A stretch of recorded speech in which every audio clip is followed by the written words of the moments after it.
નમસ્કાર દર્શક મિત્રો, શ્રીનોર સમાચારમાં આપનું સ્વાગત છે। આપ જોઈ રહ્યા છો શ્રીનોર સમાચાર। ડભોઈ સહિત સમગ્ર દેશ જ્યારે વડાપ્રધાન નરેન્દ્રભાઈ મોદીના જન્મોત્સવની ઉજવણી નિમિત્તે સેવા પખવાડિયાનું આયોજન કરવામાં આવ્યું છે।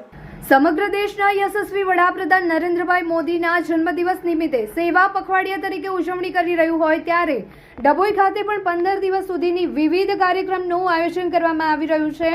આજે એક દિવસ 1 કલાક એક સાથે સોમદાન સ્વચ્છતાએ સેવા 2025 અંતર્ગત સ્વચ્છતા ઝુંબેશનું આયોજન ડભોઈ નગરપાલિકા અને ભારતીય જનતા પાર્ટીના કાર્યકર્તાઓ સંગઠન દ્વારા કરવામાં આવ્યું હતું।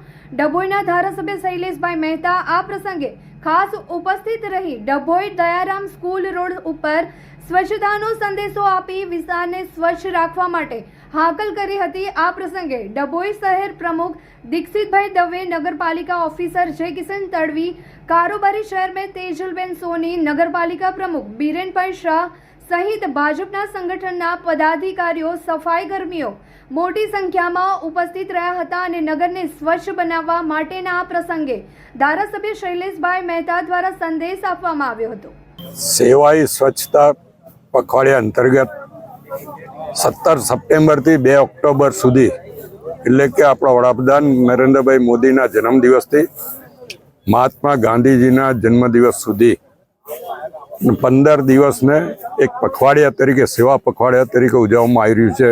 એના ભાગરૂપ આજે અહીંયા સ્વચ્છતાનો કાર્યક્રમ ડભોઈ નગરપાલિકાના અને ભારતીય જનતા પાર્ટીના સંયુક્ત ઉપક્રમે રાખવામાં આવ્યો છે। અને આપ જોઈ શકો છો કે અહીંયા ગાર્ડનમાં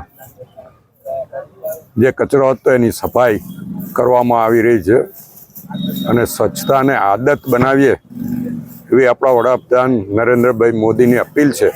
એને આપણે સૌ સ્વીકારીએ અને વર્ષમાં 100 કલાક એટલે કે અઠવાડિયામાં 2 કલાક આપણે જ્યાં રહેતા હોઈએ ત્યાં સ્વચ્છતા કરીએ।